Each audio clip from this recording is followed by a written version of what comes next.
오늘의 333 뉴스입니다. 긴 검은 머리에 분홍색 티셔츠를 입은 영락 없는 소녀입니다. 그런데 긴 머리는 가발이었고 얼굴에 쓴 건 실리콘 마스크.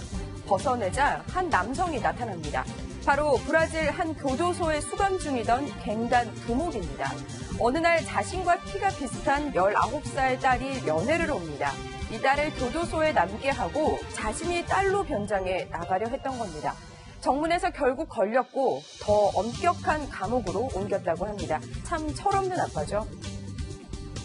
2002년 대선 때 병풍 사건을 일으켰던 김대엽 씨 기억하시죠?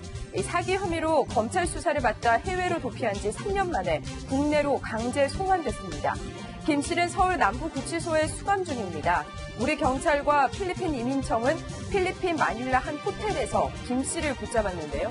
김 씨는 지난 2011년 강원랜드 등의 CCTV 교체 사업권을 따주겠다며 업체 영업이사로부터 2억 5천만 원을 받아 챙긴 혐의로 고소됐습니다. 당시 수사를 받던 중 건강 이상을 호소한 뒤 필리핀으로 도주했습니다.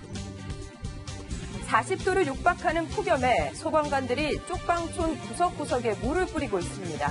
그나마 이렇게 물을 뿌리고 나서야 순간적으로 기온이 조금 떨어지는데요. 그런데 이곳 쪽방촌 주민들은 얼음물만이 유일하게 더위를 식히는 방법입니다. 너무 더워서 지옥 같아요. 지금도 땀나는 거예요. 온열질환 합병증으로 사망자도 속출하는 상황. 특히 어르신들께서는 햇볕이 가장 강한 오전 11시에서 오후 5시 사이는 장시간의 외출을 자제하는 게 좋습니다. 부산 광안리 해수욕장 인근 공중 화장실에서 유독가스에 노출된 후 쓰러진 고등학생이 9일째 깨어나지 못하고 있습니다. 오수 처리 과정에서 발생한 황화수소가 배수구를 통해 올라온 건데 이 화장실은 20년간 안전점검 한 번 받지 않았습니다. 호날두 노쇼 사건을 수사 중인 경찰이 주최사인 더 페스타 로빈장 대표를 출국 금지했습니다. 조만간 로빈장 대표를 불러 호날두가 경기를 뛸 의사가 없었음을 미리 알았는지 집중 조사할 예정입니다. 그룹 빅뱅 멤버 지드래곤의 아시아 순회 전시회가 논란입니다. 첫 전시회는 대만에서 열렸는데 판화 7점이 전시되고 한정 제작된 4천여 장의 판화는 점당 20만 원에서 60만 원 사이에 판매됐습니다. 군 복무 중 영리행위라는 비난이 거셉니다.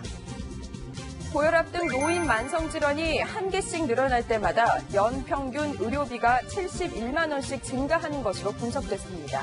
하지만 소득 증가분은 의료비 증가분의 7분의 1에 그쳤습니다. 둘째 이상을 출산해 국민연금 증액 혜택을 보는 사람들이 늘고 있습니다. 이런 출산 크레딧으로 가입 기간이 12개월 늘면 월 연금액은 약 2만 5천 원 증가합니다. 오는 10월부터 부모가 동시에 육아휴직을 사용할 수 있게 됩니다. 또 배우자의 출산휴가 기간도 유급 10일로 확대됐습니다. 지금까지 333 뉴스였습니다.